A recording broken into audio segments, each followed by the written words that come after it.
¿Te gusta la radio? ¿Alguna vez te imaginaste entrevistar a un famoso? ¿Quieres saber qué hay detrás de la radio? Locutor, conductor, productor, reportero en radio. Sé uno de nosotros, creando profesionales por más de 10 años. En Escucha Radio te otorgamos demo profesional. Hola amigos, ¿qué tal? Yo soy Claudia Segura. Aquí estamos con Playa Limbo. Amigos, somos Playa Limbo. Saludos, abrazos y besos a toda la gente de Escucha Radio. Inscripciones abiertas 5525-1072. Escucha Radio, imagina lo que escuchas. El universo es infinito, pero al final todos estamos conectados. Con la energía descubrí que hay una fuerza que irradia a todos. El éxito y la magia está en cada uno de nosotros. Emitimos nuestra señal desde Ángel Urraza, número 904. Colonia del Valle. Código postal 03100. Delegación Benito Juárez. Ciudad de México. Somos una estación que transmite vía streaming las 24 horas del día, los 365 días del año. Somos la primera estación del Grupo Escucha. ESK UCHA. Escucha Radio. Imagina lo que escuchas. www.escucharadio.com.mx. Escucha Radio. Imagina lo que escuchas. Diversión, entretenimiento, con la mejor actitud. En Escucha Radio, simplemente lo mejor.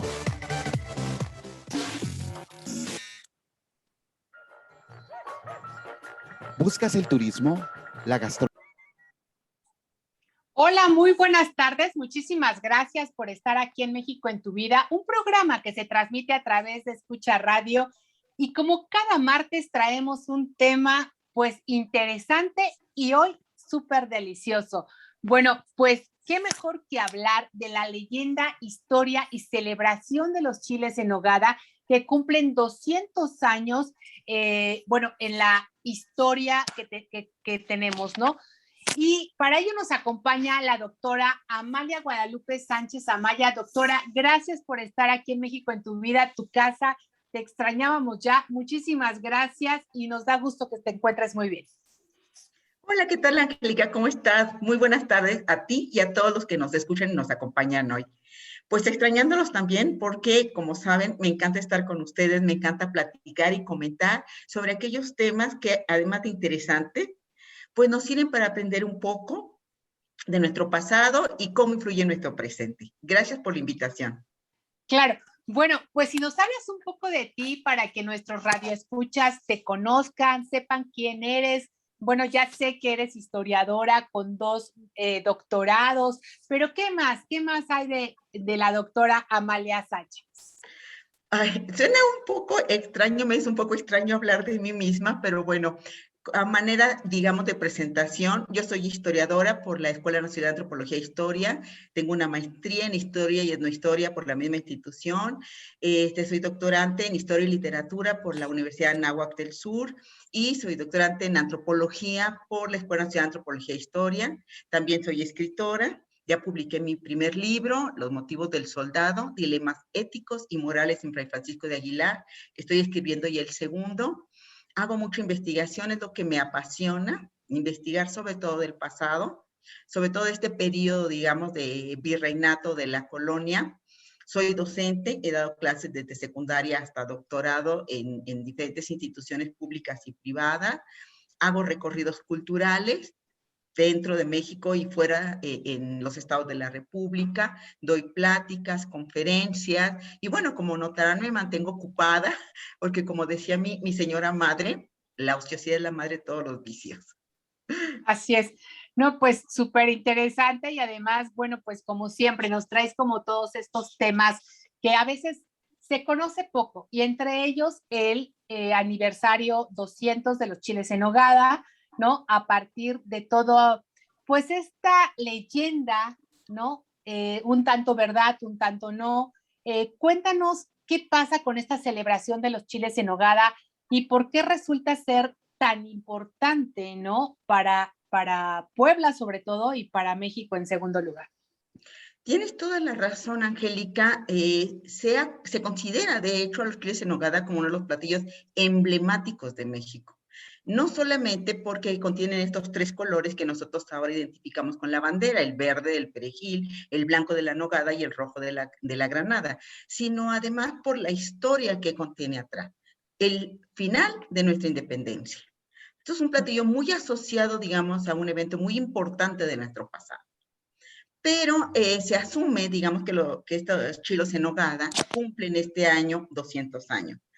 No por motivos históricos, sino por una leyenda. Creo que si no todos los que nos escuchan conocen esta leyenda de que se ofrecieron en honor del general Iturbide en su paso a la Ciudad de México, que las monjas querían agasajarlo con este platillo y le pusieron estos 3 colores.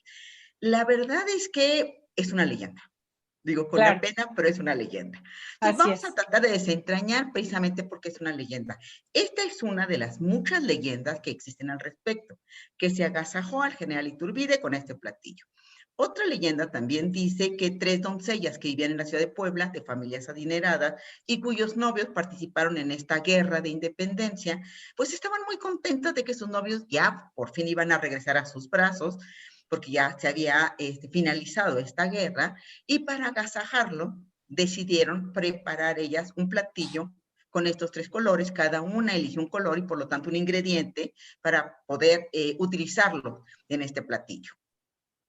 Algunas otras versiones dicen que no los prepararon directamente ellas, sino que se los encargaron a las monjas, pero al final es este resultado, digamos. Claro. La leyenda menos, digamos, conocida es la que el obispo, José Antonio Pérez López, que era obispo de Puebla, precisamente al saber que Iturbide se dirigía a la ciudad de Puebla, quiso agasajarlo con un platillo que simbolizara o que tuviera estos 3 colores.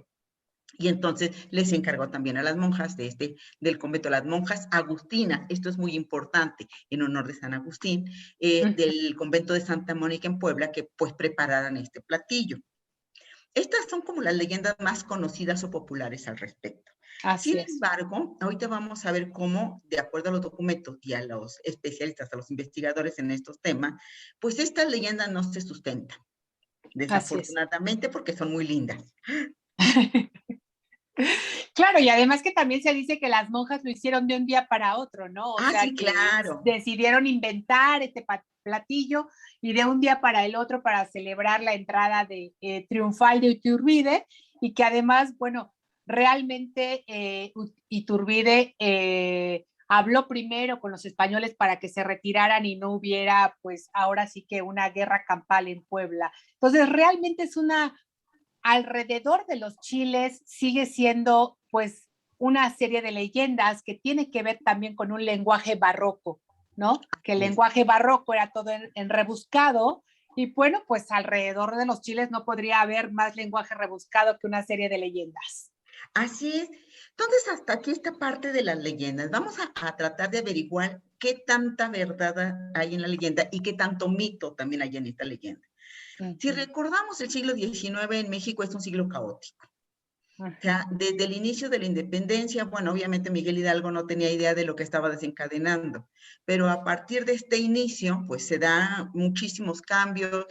Vamos a tener 2 imperios, vamos a tener la anexión de Estados Unidos del 55% del territorio mexicano, vamos a tener luchas entre liberales y conservadores, Santana 11 veces en el poder, etcétera. Se dan una serie de cambios bastante violentos, bastante abruptos. Pero situándonos en este año, en 1821, Iturbide es parte del ejército realista, es decir, es de las tropas de los españoles. Pero, y aquí es donde ya entra un poquito la parte histórica, Iturbide es degradado, se le acusa de corrupción, y entonces es degradado. Y por esta razón toma la decisión de unirse a los insurgentes, de unirse a los libertadores. Se reúnen precisamente con Vicente Guerrero en este famoso abrazo de Acatempan. Muchos especialistas dudan mucho de este abrazo, porque dicen que Vicente Guerrero tenía mucha desconfianza de Iturbide y no se atrevía a ir él en persona porque temía una emboscada. Entonces mandó un representante, un emisario, que es el que firma los papeles y el que en teoría se reúne con él y habla, y el abrazo pues va a ser elaborado mucho tiempo después con estos motivos un tanto políticos, ¿no? Entonces se unen estos 2 ejércitos, el de Iturbide y el de Guerrero. Estamos hablando más o menos de febrero de 1821. Ya Ujú. con este ejército, bueno, sigue la lucha armada, como les digo, Iturbide pues teme caer en manos de sus tropas, de las tropas realistas, porque teme ser encarcelado, pero todavía no consigue los anhelados triunfos. Entonces decide unirse también con Guadalupe Victoria, precisamente porque ya los tres, que son los máximos generales, digamos, en ese momento, pues ya con él va a poder tener esta tranquilidad, digamos. Ujú. Se reúne también con Guadalupe Victoria. Guadalupe Victoria pues está también muy receloso, o sea, ¿cómo es posible que a un hombre, Iturbide, que le llamaban el dragón, precisamente por lo sanguinario, lo violento que se había mostrado con las tropas independentistas, de pronto cambiara de parecer? Entonces Guadalupe Victoria también recela mucho de él, se reúnen en Querétaro, y Iturbide le plantea sus planes. Dice, bueno, ¿qué te parece si, pues ya los tres juntos vamos a triunfar seguramente? ¿Qué te parece si le ofrecemos el trono de México a Fernando VII, que venga a gobernar aquí? Y bueno, si él no acepta, pues alguno de sus hermanos o alguno de la casa de los Borbones para que venga, ¿no? Por supuesto que Guadalupe Victoria no se muestra muy partidario de esta idea. Dice, bueno, si lo que queremos es independizarnos, ¿para qué traemos otra vez a un monarca Claro. español? No estaba muy de acuerdo. Entonces lo que le propone Guadalupe Victoria es, ¿por qué no iniciar una república y que el presidente, el primer presidente, pues no se puede convocar elecciones, ni mucho menos, fuera un capitán que hubiera estado desde el inicio en este movimiento independentista? O sea, automáticamente estaba descalificando a Iturbide. Que hubiera Claro. estado desde el inicio en esta guerra de independencia, que fuera soltero, que no se hubiera acogido a la amnistía, porque el virrey de Apodaca había concedido amnistía a todos aquellos que, habiendo participado en las tropas independentistas, ahora se cambiaran pues al bando del virrey. Que no hubiera recibido amnistía, que fuera soltero, porque la idea de Guadalupe Victoria era que este hombre que iba a asumir el gobierno se casara con una india guatemalteca y unir las dos naciones, los dos reinos. Claro. No llegan a un acuerdo, pero finalmente lo que sí deciden es seguir luchando juntos. Ujú. Logran, de alguna manera, los triunfos que necesitaban, y es en este momento cuando Agustín de Iturbide llega a Puebla. Ya sabe que venció, y llega el 2 de agosto a Puebla. Como nota, muy lejano del 28 de agosto, que se supone que es cuando se inventaron los chiles. ¿Por qué el 28 de agosto? Porque el 28 de agosto se celebra los Agustines. Claro, que no tiene esta... nada que ver con Agustín de Iturbide, o sea, son dos cosas completamente distintas. Claro, resulta que estas monjas, que como bien sabemos eran las monjas agustinas, o sea, de la orden de San Agustín. De los Agustines. Claro, celebran a su santo patrono, San Agustín, el 28 de agosto. Entonces, lo más probable es que ya estuvieran preparando el menú, los festejos para celebrar a su patrono, a San Agustín, y tuvieran precisamente esta idea de estos chiles por los que ya eran famosas. Agustín de Iturbide solamente estuvo 2 veces en Puebla. Una, el 2 de agosto, que como vimos, llega a Puebla. El 3 de agosto le avisan que don Juan O'Donojú, el último virrey de Nueva España, acaba de desembarcar en Veracruz. Entonces, aunque Agustín de Iturbide ya se siente seguro porque la mayor parte del territorio ya adoptó esta independencia, pues dice, bueno, ¿y qué tal si algo falla? Como dice el dicho, del plato a la boca a veces se cae la sopa. Entonces, para evitarlo, se desplaza a Veracruz para hablar con el virrey, con don Juan O'Donojú. Ahí pactan los dos y ya don Juan O'Donojú reconoce por parte de España la independencia de México. Claro. Entonces, está fuera Iturbide de Puebla, todas estas negociaciones se están dando, está fuera de Puebla cuando llega el santo de San Agustín. Entonces, claro, no se le puede achacar, digamos, a este festejo, digamos. La segunda vez es ya hasta 1822, en que está en Puebla, pero pues ya no es, ya no es relevante para la creación de los chiles en nogada. Claro. Bien, ahora, esta parte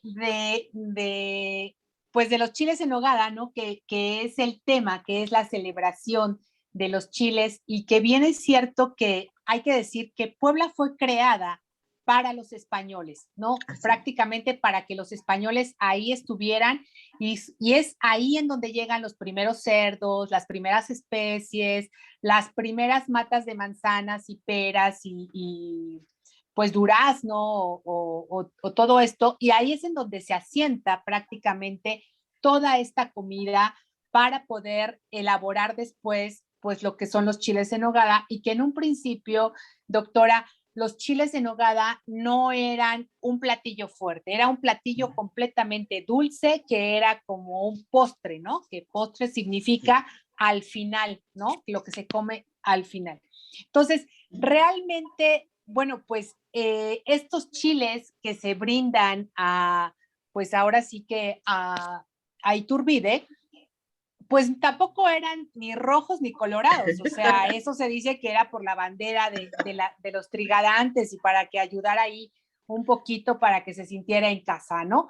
Eran nada más unos chiles que se hacían en una salsa, digamos, de nuez, de nogada, que también esa nogada es traída prácticamente de España. Entonces, podemos decir, doctora, que los chiles es el 90% de los ingredientes españoles y unos cuantos ahí, digo, ya con el tiempo se fue modificando, claro. Pero en un principio un 90% era ingredientes españoles y de ahí una comida criolla, podríamos decir. Así es. De hecho, yo personalmente considero que los chiles en nogada es un platillo barroco, porque el barroco abarca básicamente los siglos XVII y parte del XVIII. Ya estamos en el siglo XIX, en 1821. ¿Por qué se caracterizan los platillos barrocos? Primero, por largos tiempos de preparación. Los o las que han preparado los chiles en nogada se han dado cuenta que lleva múltiples técnicas y procedimientos, porque es desde el tatemado, el limpiado, el desvenado, el sudado, la limpia de los chiles, luego tenemos que rellenarlos, tenemos que capearlos, porque la receta original dice que son capeados, y luego preparar la salsa. O sea, los platillos barrocos se caracterizan por tener muchos procedimientos, por largos tiempos de preparación, por muchos ingredientes. Como bien dice, la mayoría de los ingredientes son o traídos de España, ahorita vamos a hablar un poquito de ellos, o traídos de Asia, que venía con el galeón de Manila. La canela, por ejemplo, México aporta una pequeña cantidad de canela, se da en Veracruz, pero la mejor canela del mundo, se dice, que está en Ceilán, en Sri Lanka. Y es carísima. Nosotros porque vamos y compramos, no sé, 100 gramos de canela, pero si ustedes hacen cuentas, notarán que un kilo de canela, digamos, estaría sobre 1,000, 1,500 pesos. O sea, no es un platillo barato. ¿Por qué se dice que se hace en los conventos? Porque las monjas, como bien dice, particularmente las poblanas, tenían todos estos elementos para poder prepararlo. O sea, llegaban los españoles por barco, evidentemente, a Veracruz. Si conocemos Veracruz y si nos situamos además hace 200 o 300 años, imagínense llegar después de 6 semanas, 8 semanas que duraba la travesía en barco, con todo lo que se puedan imaginar. O sea, el pasaje solamente les daba derecho a un lugar en el barco y si acaso un poco de agua, que no era posible tomarla por la insalubridad y demás. Entonces viajaban con cerdos, con animales, con muebles, ya no iban a regresar a España. Entonces llegaban agotados, cansados, famélicos, era difícil preparar de comer y demás. Llegan a Veracruz y en Veracruz pues tampoco las condiciones eran muy buenas, un clima muy cálido, insalubre. Entonces inmediatamente se iban a Puebla y en Puebla es donde el clima es mucho más benéfico. Cuando nos preguntamos por qué hay tantas iglesias en Puebla, pues porque todo el mundo llegaba y daba gracias a Dios por haber llegado con vida, por haber llegado completo. Que de hecho había 11 conventos nada más, o sea, no había tantas iglesias como ahora, claro. Como miles, pero llegaban a Puebla y ahí en Puebla ya se quedaban una temporada, digamos, ya como para reposar del viaje y todo, e iniciar el camino a México. Ahorita, pues sabemos que Puebla está a 80 kilómetros, lo hacemos en coche fácilmente en 1 o 2 horas. Y en ese entonces, pues hay caballo y hay carreta, no hay más. Todos los conventos, sobre todo los poblanos, se caracterizaron primero porque tenían monjas, digamos, de un nivel económico alto. O sea, entrar a un convento no era barato. De hecho, por ejemplo, cuando estudiamos la vida de San Juan de la Cruz, cuando ella quiere acceder al primer convento, al de las Carmelitas Descalzas, no tenía dinero para la dote, es la virreina la que va a pagar la dote para que ella pueda ingresar. O sea, no era barato. Quiere decir que estas mujeres tenían dinero para comprar estos ingredientes tan caros. Segundo, Tenían grandes cocinas como la maravillosa que tienes tú de fondo. O sea, imagínense estos espacios grandes, inmensos, ventilados, Claro. llenos de luz, para acoger 15, 20, 25 personas trabajando. Ujú. Monjas, mulatas, negras, indígenas, mestizas, todo lo que se puedan imaginar trabajando en estos espacios. Tenían dinero para comprar los ingredientes, tenían los Claro. adelantos técnicos, fogones, el cucharero como el que tienes atrás, la talavera para hacer un poco más limpia la cocina. O sea, tenían todo lo necesario y lo más importante, el tiempo. Una Claro. vez que cumplían con los oficios religiosos, ahora sí nos podemos dedicar a cocinar. Ujú. Decía uno de los dichos para la cocina, Dios anda entre los pucheros, que precisamente significa esto, ¿no? O sea, no Claro. pensemos que Dios nada más está en los grandes milagros o en los grandes eventos, sino en cosas tan humildes o tan sencillas como en un guiso, en una cocina. Entonces, esto provoca que las monjas, los conventos sobre todo, se convierten en grandes laboratorios Así gastronómicos. es. Tenían todo el tiempo para experimentar, para innovar, para crear. Y la primera, sí. Además, algo que es muy importante es que las monjas hacían la comida, pero para venderla, no la podían vender, Ajá. pero se la encargaban, ¿no? Las otras mujeres se la encargaban a las monjas y cuando le preguntaban cuánto te debo, ellas decían no nada porque se supone que no podían recibir dinero. Sin embargo, las mujeres les daban una limosna, ¿no? Para ello y que a veces salían ganando más que si vendieran el platillo. Esa es una. La segunda, también es cierto que no se podían comer ellas los platillos que hacían, porque eso implicaba un placer y las monjas habían hecho voto de no comer ningún tipo de placer. Entonces, realmente pues es como muy interesante porque las monjas no comían esa comida debido a que justamente por la regla del pues convento. Estaba prohibido, ¿no? Estaba claro. prohibido y era como, pues no sé, un pecado si lo llegaban a comer. Y por el otro lado, pues nada más lo único que comían y saboreaban eran los olores que despedían toda esa gama de deliciosos platillos. De deliciosos aromas de los platillos que ellas elaboraban, ¿no? Tienes toda la razón. Las familias adineradas se encargaban a los conventos, porque los conventos se especializaban en dulces, en salados, en pasteles, en galletas, etc. Entonces se encargaban a las monjas estos platillos para las visitas importantes, como era el caso, por ejemplo, de Iturbide, o va a venir el obispo, o va a venir el virrey, entonces encargaban a las monjas estos platillos maravillosos. Tienes razón, las monjas no podían cobrar, se les donaba, se les daban estas limosnas, digamos, claro. para la manutención del convento, digamos, para que ellas pudieran seguir elaborando, ¿no? Y es así como nos llegan estas recetas. O sea, no contamos en el siglo XVIII, que es cuando surge la receta, la primera receta aparece en 1714, y aparece precisamente como chiles rellenos de dulce, de fruta. En salsa de nogada, en salsa de nuez. Sí, exacto. Porque además en la receta original viene cómo rellenar los chiles con frutas, con dulces, con acitrón, por ejemplo, y por otra parte la nogada. No parece mezclarse, digamos, hasta el siglo XIX. En el primer momento aparecen los chiles rellenos con dulces, que además trato de imaginármelos, o sea, un chile poblano, que por característica es salado, relleno de dulces, y por el otro lado una salsa que puedes o no ponerla. Claro, y además de esto, cabe mencionar que los españoles se llevan las chilacas de aquí y con el pimiento africano, ¿no? Mezclan, hacen el injerto y luego traen las plantitas y las siembran y de ahí sale el nombre pues de chile poblano, ¿no? Porque lo siembran precisamente en Puebla, ¿no? O chile, ¿cómo le llamaban también? Chile como regenerado, como sí, que lo han en regresado. España se le conoce como pimiento, no sé, los españoles tienen cierta aversión como a la palabra chile porque consideran que todos los chiles son picantes. Entonces, lo como rebautizan con este pimiento de diferentes colores, como los conocemos hoy, rojo, amarillo, verde, etcétera, ¿no? Para eliminar esa parte del picor, de la capsaicina, que es lo que contiene el picor. Entonces tenemos que estos chiles, pues ya están presentes desde el siglo XVI, XVII. Exacto. O sea, ya con la llegada en el siglo XVI de la nao de China, que trae la canela, que trae la granada, que viene también de Asia y demás, pues ya logran conjuntarse. Podemos asumir que para fines del 16 ya están presentes en México todos los ingredientes y las técnicas para prepararlo. Pero va a ser hasta el siglo XVIII que digamos que después de mucho experimentar, se conjuntan las técnicas, los ingredientes, los utensilios y demás, que da como resultado el chile relleno de dulces, relleno de frutas y la nogada. Como te comentaba, la primera receta es de 1714, o sea, estamos hablando de barroco, pero no del 19. Claro, pero además, la parte del capeado en la receta original de 1714 dice que no se capeaba.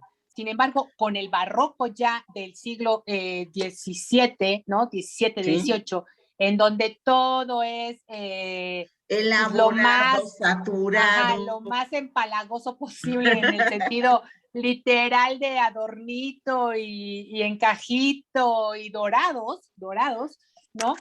Pues realmente se crea el batido del capeado, ¿no? Que es a base de huevo y harina y todo esto. Claro. Y la manteca y todo, para darle pues esta parte de vestimenta al chile y ser acorde al barroco, en donde todo era dorado y los chiles no podían quedarse atrás, y la comida, de hecho, todo en Puebla a partir del barroco es capeado, o sea, chile como lo quiera, es capeado, azúcar, de grasa, de color,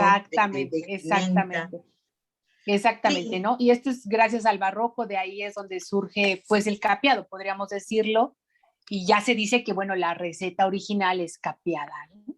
Así es, porque además si notan, los chiles, en general los chiles rellenos, en este caso, tienen no solamente muchos ingredientes, sino además diferentes técnicas de preparación. De entrada, bueno, hay que tatemarlo. El tatemado es de origen prehispánico, es prácticamente poner directo a las brasas, sin dejar que se queme, nada más que esta superficie brillante del chile se convierte en esta especie como de ceniza, sin llegar a quemarlo. Esto se le llama tatemado. Entonces, lo primero que tengo que hacer es poner los chiles directo al fuego. Estos chiles, como decía, precisamente se dan en la región de Zacatlán, en Puebla, igual que las manzanas. Se dan en Puebla, y pues los tips que yo les puedo decir para elegir bien estos chiles, porque son más o menos de 15, 20 centímetros de largo. Yo les recomiendo que sean de un verde intenso. Los que ya empiezan a desmerecer este verde, que ya son como más diluido el color, no son los más apropiados, porque entre más intenso es el verde, el chile es más nuevo, entonces pica menos. Entonces, entre más brillantes, más verde intenso estén, es mejor. Segundo, traten de conseguir chiles en lo posible lo más lisos, porque las oquedades dificultan primero el tatemado y segundo el relleno. Si no, cuando lo abre uno para quitarle las venas y para quitarle las semillas, pues las oquedades hacen que no pueda unir bien el chile ya con el relleno puesto. Entonces traten de elegir los chiles más brillantes, de un verde más intenso, y de ser posible con las menores oquedades posibles. Entonces los ponemos sobre la lumbre hasta que estén con esta peliculita negra. Los ponemos en una bolsa de plástico que se le llama sudar. Aquí como tip, lo que les sugiero para poder limpiarlos más fácilmente, pongan en la bolsa, o sea, pongan con un poquito de una servilleta o algo así, aceite por dentro de la bolsa. Meten los chiles, a este procedimiento se le llama sudado, lo amarran y lo dejan. Si es posible 1 o 2 horas, sería mejor.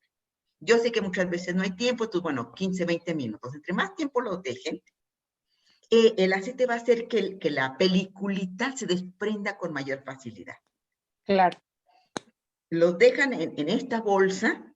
Si es posible, si tienen más tiempo, métanlos al refrigerador un ratito.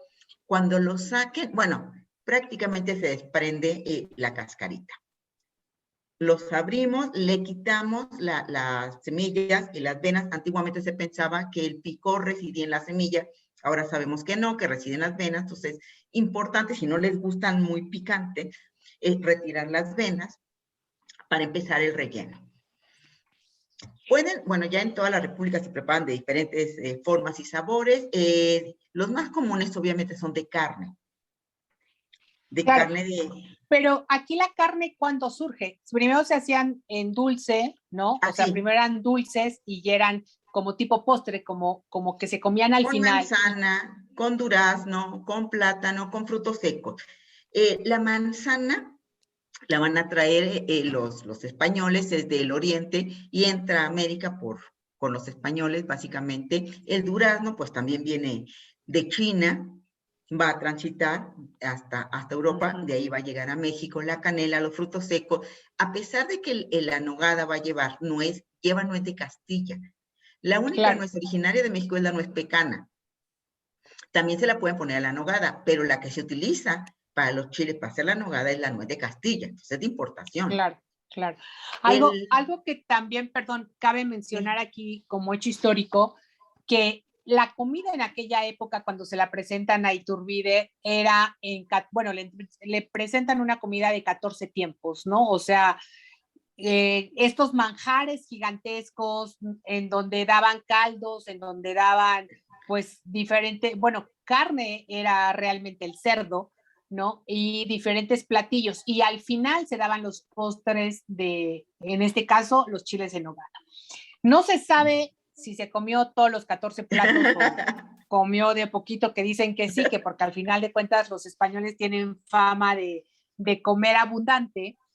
Y que, bueno, lo que sí se sabe es que probó los chiles y le encantaron. Y de ahí, bueno, de ahí se hizo historia los chiles en nogada, ¿no? De ahí pasaron a ser, pues hoy la representación de 200 años de los chiles en nogada prácticamente. Y se dice, ¿no? Que se le pone cerdo primero porque después de la independencia empieza a haber una carencia, empieza a haber pues cuestiones de carencia Claro, de en cuanto a escasez. los frutos, de De escasez, escasez. y de ahí se complementa con el cerdo y posteriormente pues llega a la res, también de España, y entonces ya se mezcla Ya la se carne de fusionan. cerdo, ¿no? Que bueno, que tú lo sabrás mejor que yo, que en el argot gastronómico se dice prostituir el alimento, ¿no? Entonces, se fusionan estas dos cosas y ya poco a poco, bueno, pues cada Se región van va evolucionando el platillo hasta el platillo que hoy tenemos, pues yo creo que más de 100 recetas de chiles en nogada. fácilmente, fácilmente. Tienes razón. A partir de la independencia, obviamente la inseguridad en los caminos queda pues totalmente a la deriva. ¿Por qué? Porque mientras antes los españoles se encargaban de que las mercancías que salieran del centro de la Ciudad de México o que venían con la nao de China o que venían los barcos españoles, pues llegaran a buen fin a todo el territorio que abarcaba pues Estados Unidos y que abarcaba hasta Centroamérica. Con la independencia, pues esta seguridad en los caminos se rompe. ¿Y qué es lo que vamos a encontrar? Primero, inseguridad. Entonces ya solamente se van a empezar a consumir aquellos insumos que tienes alrededor.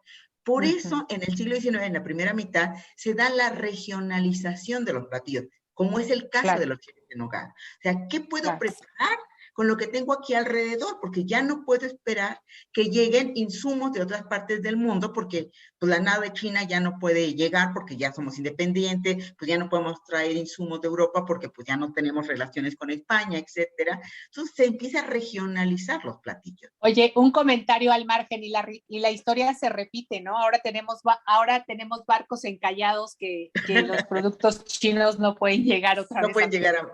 No, exactamente. Bueno, pues entonces continuamos con la receta, ¿no? Ya se ponen los chiles en la bolsa con un poco de aceite para poderlos preparar, para poderlos despellejar y desvenar y todo esto. Y después se procede a toda la picadera a la picadera, espérame tantito, primero a la picadera de todos los ingredientes, ¿no? Que bueno, perdón la preparación, que tenga prisa, claro, por del eso, relleno. Ajá, sí, del relleno. Que perdón por el que tenga prisa para hacer chiles en nogada, pero son platillos que llevan sus tiempos. Son platillos de celebración. O sea, difícilmente alguien hace chiles en nogada como de diario, como para una comida de diario. Primero porque son de temporada. O sea, no vas a encontrar granada en febrero, digo, perdón, pero va a ser muy difícil. Entonces son chiles, son un platillo de temporada. Y segundo, por lo tardado de su elaboración, por el tiempo que requieren, son platillos como el mole de celebración. O sea, uno no prepara, ay, hoy se me antojó comer mole, voy a preparar mole para comer. Son platillos. Bueno, hoy sí ya se puede hacer eso. Hoy sí.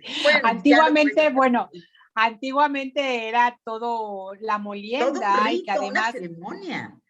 Y que además cabe señalar, doctora, que esta parte de la comida de tiempos en México, ¿no? De tiempos y de temporada, porque tiene que ver con que no había refrigeradores, no había manera de conservar absolutamente nada, y todo se hacía lo más fresco posible, y por eso los chiles en nogada realmente no son de septiembre, son de agosto, que cuando empieza a entrar, pues empiezan a llegar las manzanas, las granadas, todas estas pues frutos que se dan, los ingredientes, ¿no? Que son prácticamente al momento, que son frescos, que son, ya ahorita, bueno, encontramos granada quizá a finales de septiembre, pero ya no es una granada fresca, ya es una granada ya pues digamos refrigerada o procesada de alguna forma.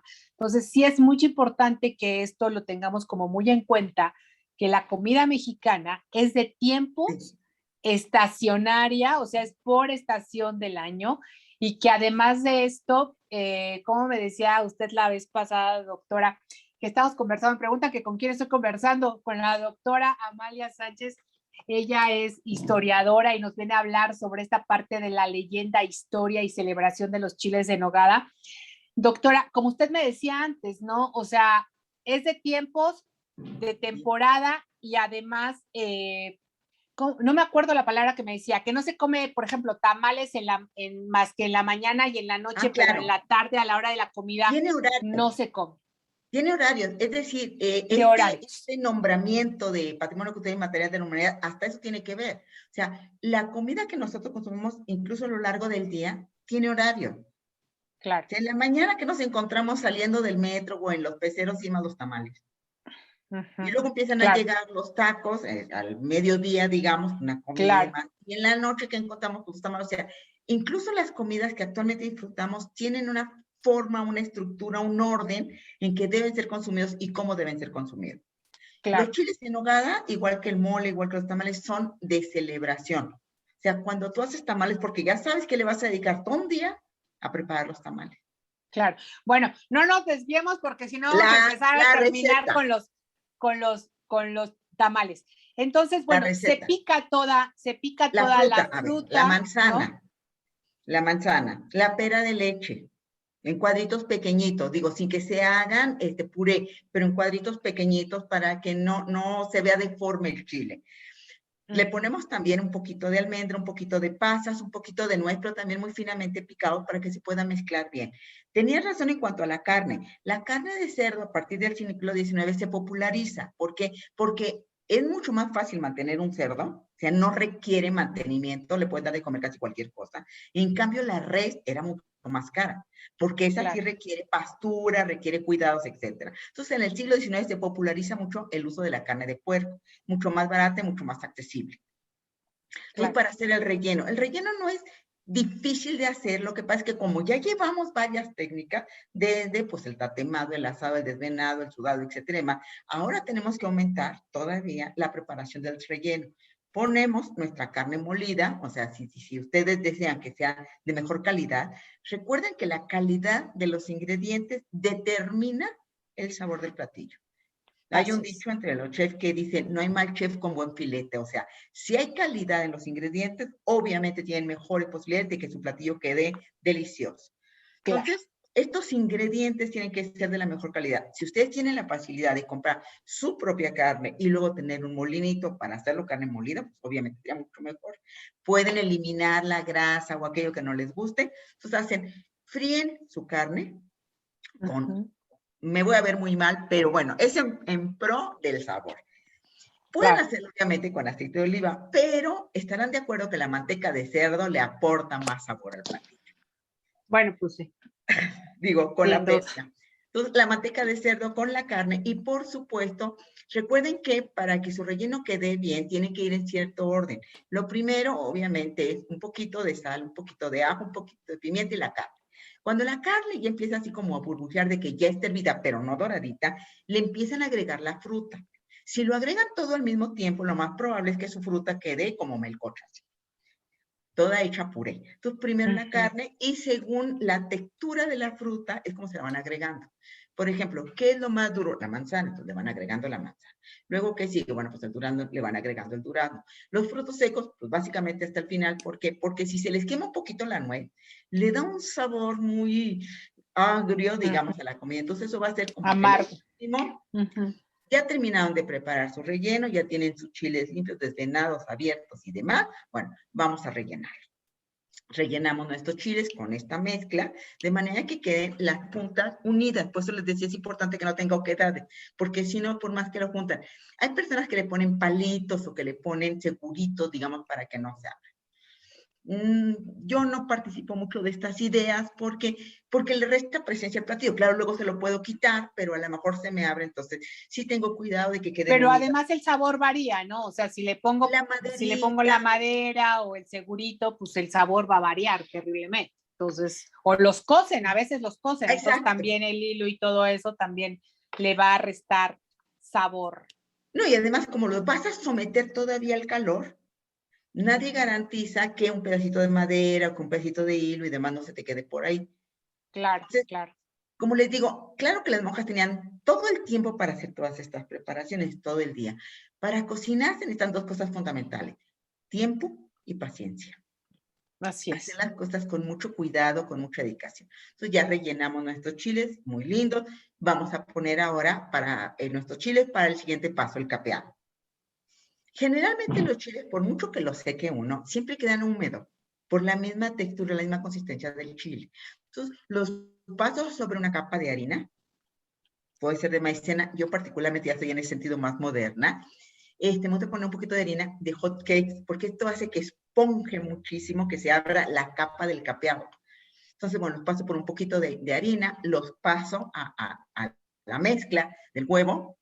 También es preferible, aunque se cansen un poquito y acaben con el brazo, bueno, casi adolorido, bátanlos a mano. O sea, la mezcla del capeado del huevo es nada más con las claras, o sea, dejamos nada más las claras en un recipiente y empezamos a batirlo hasta que podamos poner de cabeza el recipiente y no se caiga la mezcla. Ya que esté listo, le agregamos ahora sí las yemas y esto nos va a dar este colorcito amarillito, no muy intenso, digamos. Claro. Si les cuesta un poco de trabajo levantar la mezcla, lo que les sugiero es unas gotitas de agua. O sea, tienen sus claras para batirla, casi toman un poquito de agua y lo sacuden unas gotitas y empiezan a batir. Son de esos tips que funcionan para facilitarnos un poco el trabajo. Después de la harina, los metemos precisamente a esta mezcla, que el aceite esté hirviendo. Esto sí es importante. Para que inmediatamente el chile adquiere este color doradito del capeado y la mezcla que tenemos dentro, que ya está cocinada, o sea, la carne ya está cocinada, ya está todo listo, pues no se nos bata. O sea, si lo ponemos con el fuego muy lento, lo que vamos a provocar es que pues necesitamos más tiempo para que se dore la capa exterior, para que se capee bien. Entonces, es una pasada. Todo el chile ya está cocinado. Ya nada más necesitamos que la mezcla nos dé esta textura, esa apariencia bonita, doradita, linda, ¿no? Claro. Ya. Sacamos el chile, lo ponemos en papel para escurrir, para que tampoco quede muy grasoso, y entonces ya vamos a hacer nuestra mezcla, nuestra nogada. No sé qué tantos de ustedes sean así como light, les traigo así como dos versiones para hacer su nogada. Obviamente necesitamos la almendra, necesitamos la nuez, puede ser nuez pecana, yo les recomiendo la de Castilla y si quieren, le pueden poner también la pecana, un poco de pistache, por supuesto, leche, de preferencia, si pueden, si la consiguen, leche de almendra, si es posible conseguirla. Si son tradicionales, pónganle queso crema. Si están cuidando la línea, pues le pueden poner algún queso con menos grasa, puede ser requesón incluso. Si quieren la leche en vez de leche de soya, pueden utilizar también otro tipo de leche. Claro que esto va a variar la consistencia, porque la leche de almendra es más densa. digamos. Entonces puede cambiar un poquito la consistencia, un poquito de azúcar, por supuesto, no abusen del azúcar porque si no el choque entre los dos sabores puede resultar un tanto, no es agradable, pero lo importante es que se fundan todos los sabores y no que predomine ninguno, que no predomine la carne o el sabor del chile o de la nogada o de las granadas, sino que se fundan todos los sabores. Entonces, para que puedan preparar su nogada, lo ponemos en una licuadora, básicamente la leche de almendra, nuestras nueces, nuestras almendras, por supuesto, un poquito de azúcar, no abusen, les digo, nada más un poquito de azúcar, el queso, si quieren, para obtener una consistencia más densa, un poquito de crema, también, depende si ustedes quieren poner crema light o crema normal, un poquito de crema, lo baten y ya está listo. Entonces, tienen sus chiles, también se acostumbra servirlo, digo, haciendo honor, digamos, a su origen y demás, en platos de talavera o, si no tienen, por lo menos en platos de barro. Ya, de alguna manera hay que respetar la época, el origen del platillo. Se puede poner, claro, en cualquier tipo, incluso de plástico, si ustedes quieren. Es más, en los con la bolsita de plástico con la que nos ponen los tacos de canasta, pero hay que darle cierta vista al platillo, cierto respeto. Claro. Entonces, yo les sugeriría con un plato. Es más, ya venden incluso estas como imitaciones de platos de talavera, de carbón, si son ecológicas y demás, para que luzca el platillo y podamos apreciarlo como el platillo barroco que es. No solamente el decorado del platillo en sí, sino el montaje, el emplatado en el que está inmerso el platillo. Claro, de hecho se decía, ¿no? Que se servía en plato de talavera porque así fue, claro, solo había plato de talavera, así y fue que pensado. Se comía con cubiertos de oro, pues porque era lo que había, ¿no? Estábamos en la época del barroco, pues era lo que había. Pero bueno, realmente hoy en día, pues darle esta vistosidad al platillo, ¿no? Darle este toque ya al final de bañar al chile en la nogada, este toque pues colorido, hoy de la bandera de México, en aquel entonces de la bandera trigarante, ¿no? Del rojo, blanco, verde, ¿no? O sea, tener toda esta parte de la nogada, que es por eso se le pone la nogada, ¿no? Para poner la bandera, encima del blanco que era y darle toda esta vistosidad, y que hoy en septiembre, bueno, pues se utiliza la bandera de México justamente para celebrar, ¿no? Ya hoy celebramos ya no la entrada de Iturbide, sino celebramos la independencia, celebramos todas las festividades de septiembre para poder dar conmemoración a todo, pues a todo lo que es la independencia en el mes de septiembre. Y bueno, ¿se acompaña con alguna bebida, doctora? Lo que pasa es que nos quedan 2 minutos, entonces, Sí. En general, la comida mexicana, como es muy grasosa, necesita algo que corte esa grasa, que nos limpie de alguna manera el paladar para poder continuar comiéndolo, degustando los siguientes platillos. Esto es una bebida fuerte con alta concentración de alcohol. No me atrevo a sugerirles, pero bueno, tal vez si les gusta un mezcal, un tequila, pero algo que les corte el sabor de la grasa. El sabor del chile es muy intenso. Necesitan algo que les corte ese sabor para poder disfrutar el siguiente bocado. Claro. Claro, muy bien. Doctora, nos preguntan si nos podría pasar la receta, ¿no? Porque lo hablamos así como muy platicadito, sin exactamente cantidades y cosas por el estilo. Yo digo que sí, que podemos claro que sí, te la hago llegar, pasar la receta y la ponemos en nuestras redes sociales. No sé, ¿algún otro comentario, doctora, que nos quiera decir sobre todo este tema tan interesante de la celebración y pues prácticamente de la leyenda de los chiles en nogada, conferencias, todo esto que está alrededor de los chiles en nogada del 200 aniversario? Aterrizar en nuestros días. Hoy, 28 de septiembre, se celebra o conmemoramos más bien el inicio de nuestra independencia. Hoy se firmó, hace 200 años, nuestra acta de independencia. ¿Cómo este platillo llegó a ser emblemático de esta celebración? Durante el siglo XIX, el 80% de la población no sabía leer ni escribir.